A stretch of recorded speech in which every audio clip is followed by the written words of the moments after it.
गरीब वर्सेस अमीर का खिलौना। श्रीनगर नामक एक शहर में एक गरीब औरत बबीता का घर और एक अमीर औरत उर्मिला का घर अगल बगल में रहते थे। उर्मिला बबीता को और बबीता की बेटी दीपू को बिल्कुल पसंद नहीं करती थी। हर बार उन्हें कुछ न कुछ कहती थी। इसी दौरान एक दिन दीपू अपने घर में मिट्टी के खिलौनों के साथ खेल रही थी। तभी उर्मिला की बेटी कीर्ति दीपू के पास आकर, हाय दीपू, तुम्हारे खिलौने कितने अच्छे हैं। अगर मेरे पास भी ये खिलौने होते तो कितना अच्छा होता। बाप रे कीर्ति, तुम अपनी मम्मी को बताकर ही यहाँ आई हो, वरना वो फिर मेरे माँ के साथ झगड़ा करेगी। चली जाओ। मेरी मम्मी को ये पता नहीं है, पता चल गया तो वो चुप बैठेगी क्या? छुप छुप के आई हूँ।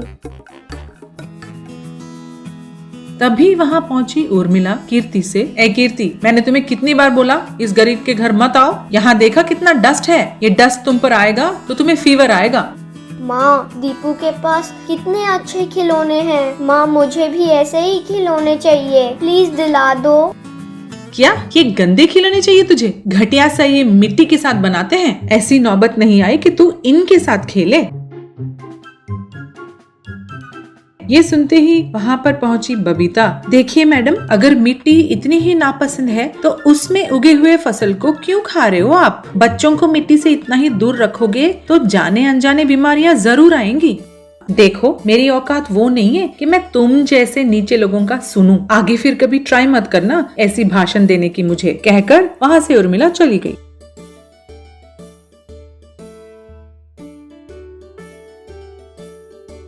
घर पे अपने पति विवेक के साथ उर्मिला, सुनिए, हमारी बेटी के लिए अलग सा डिफरेंट सा बलून्स के साथ खिलौने बनवाना चाहती हूँ, क्या कहते हैं? और क्या कह सकता हूँ, बहुत पैसे खर्चे होते हैं और उतने ही जल्दी वेस्ट भी हो जाएंगे, ये मैं कह सकता हूँ। छी, आप भी ना कुछ भी शुभ शुभ नहीं बोलते हैं, हमेशा कुछ न कुछ अपशकुन बोलते ही रहते हो। आपको टेस्ट ही नहीं है। जब भी मैं कुछ नया करने की सोचती हूँ आप तुरंत उसको रोक देते हो। क्या मैं बीच में रोकता हूँ और तुम रुक जाती हो? मेरे बात नहीं सुनकर अब तक तुमने जितना गवाया उसका पूरा हिसाब लिख कर रखा हूँ। सब कुछ तुम्हारे पिता के पास वसूल करता हूँ, तुम घबराओ मत। ठीक है, जितना वसूल करना है कर लो, मैं बिल्कुल नहीं झुकूंगी। उस गरीब बबीता के मिट्टी के खिलौनों से मेरे बलून वाले खिलौने ही अच्छे होने चाहिए। क्या मिट्टी के खिलौने और बैलून के खिलौने के बीच में मुकाबला कर रही हो? तुमको जरा सा भी दिमाग है क्या? एक काम करो, बैलून से साइकिल्स और मिनी कार्स भी तैयार करो, और भी अच्छा रहता है। टेढ़े हो आप, मगर अच्छी आइडिया देते हो। जरूर बनवाऊंगी, जरूर। अरे मैंने जो कहा तुमको ऐसे समझ में आया? सब कुछ मेरे बदनसीब है, कहकर वहाँ से चला गया। उसके बाद उर्मिला कुछ लोगों को बुलाकर उनसे बैलून के व्हीकल्स बनवाकर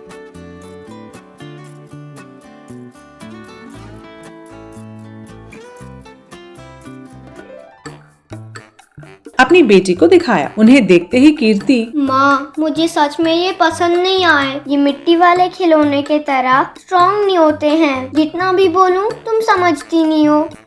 देखो बेटी, ये मामूली बलून्स नहीं है, लेटेस्ट टेक्नोलॉजी से तैयार किए गए रबर वाले बलून्स है बेटी। ये बहुत स्ट्रॉन्ग होते हैं। देखो, ये बलून वाले भैया ने ही बताया है। चाहो तो रोड पर इनके साथ खेल लो, अगर फट गए तो मैं वो मिट्टी वाले खिलौने ही खरीद के दूंगी, कहकर उसे बैलून वाले खिलौनों के साथ रोड पर लेके आई।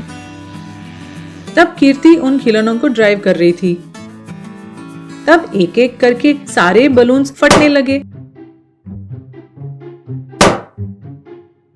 यह देखकर बलून वाले से उर्मिला, अरे चोर कहीं के, लेटेस्ट रबर है, ये है वो है करके बहुत सारी बातें कर रहे थे, ये सब फट क्यों रहे हैं? एक काम कीजिए मेम साहब, अच्छा सा गड्ढे वाले रोड पर ले जाकर घुमाइए, तब अच्छे से चलते हैं। क्या रे, तुम मुझे ही उल्टा जवाब दे रहा है, कहकर उसे मारने गई थी। बाप रे, ये तो कोई पागल पार्टी वाली जैसी लग रही है। ये कोई पागल है कहकर वहाँ से भाग गया। तब बाहर बचे कुचे थोड़े बहुत बलून्स धूप में टप टप टप टप करके सारे फट गए।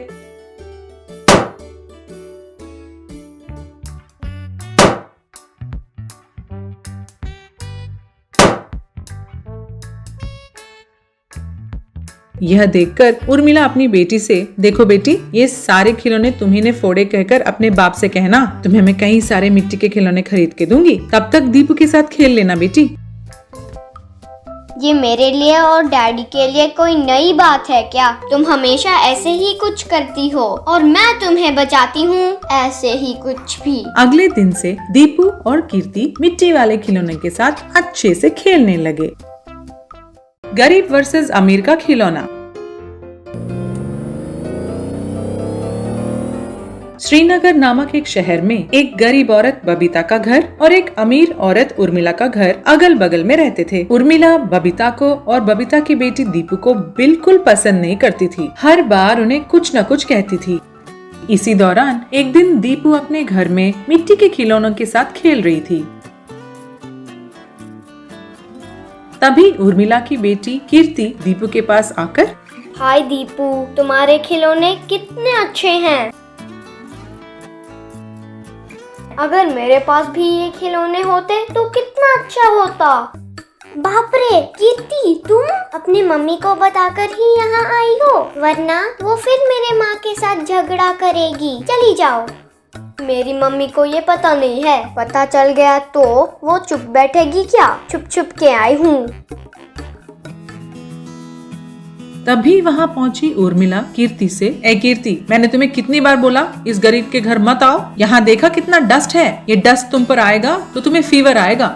माँ, दीपू के पास कितने अच्छे खिलौने हैं। माँ, मुझे भी ऐसे ही खिलौने चाहिए, प्लीज दिला दो।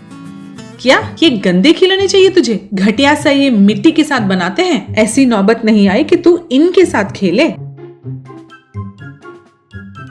ये सुनते ही वहाँ पर पहुँची बबीता। देखिए मैडम, अगर मिट्टी इतनी ही नापसंद है तो उसमें उगे हुए फसल को क्यों खा रहे हो आप? बच्चों को मिट्टी से इतना ही दूर रखोगे तो जाने अनजाने बीमारियां जरूर आएंगी। देखो, मेरी औकात वो नहीं है कि मैं तुम जैसे नीचे लोगों का सुनूं। आगे फिर कभी ट्राई मत करना ऐसी भाषण देने की मुझे, कहकर वहाँ से उर्मिला चली गई।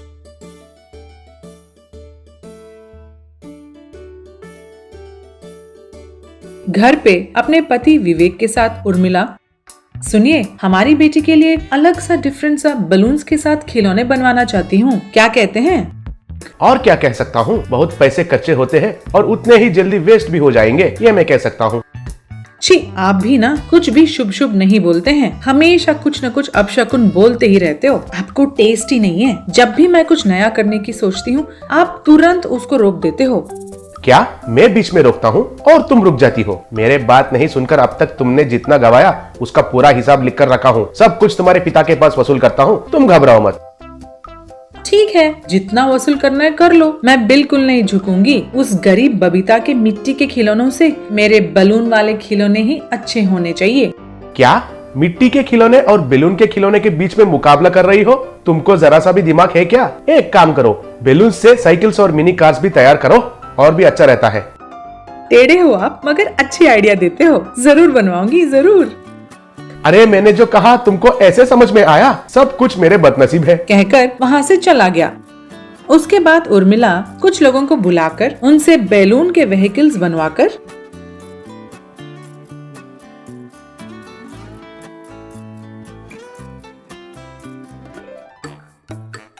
अपनी बेटी को दिखाया। उन्हें देखते ही कीर्ति, माँ, मुझे सच में ये पसंद नहीं आए। ये मिट्टी वाले खिलौने के तरह स्ट्रॉन्ग नहीं होते हैं। जितना भी बोलूं तुम समझती नहीं हो।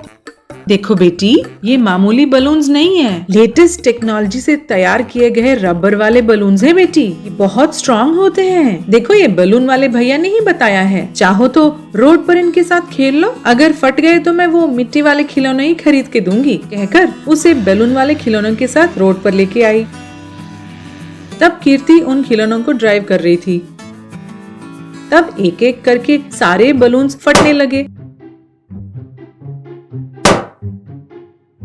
यह देखकर बलून वाले से उर्मिला, अरे चोर कहीं के, लेटेस्ट रबर है, ये है वो है करके बहुत सारी बातें कर रहे थे, ये सब फट क्यों रहे हैं? एक काम कीजिए मेम साहब, अच्छा सा गड्ढे वाले रोड पर ले जाकर घुमाइए, तब अच्छे से चलते हैं। क्या रे, तुम मुझे ही उल्टा जवाब दे रहा है, कहकर उसे मारने गई थी। बाप रे, ये तो कोई पागल पार्टी वाली जैसी लग रही है। ये कोई पागल है कहकर वहाँ से भाग गया।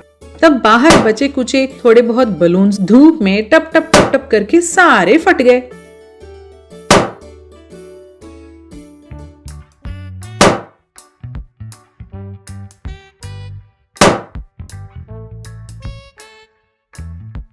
यह देखकर उर्मिला अपनी बेटी से, देखो बेटी, ये सारे खिलौने तुम्ही ने फोड़े कहकर अपने बाप से कहना, तुम्हें मैं कई सारे मिट्टी के खिलौने खरीद के दूंगी, तब तक दीपू के साथ खेल लेना बेटी। ये मेरे लिए और डैडी के लिए कोई नई बात है क्या? तुम हमेशा ऐसे ही कुछ करती हो और मैं तुम्हें बचाती हूँ ऐसे ही कुछ भी। अगले दिन से दीपू और कीर्ति मिट्टी वाले खिलौने के साथ अच्छे से खेलने लगे।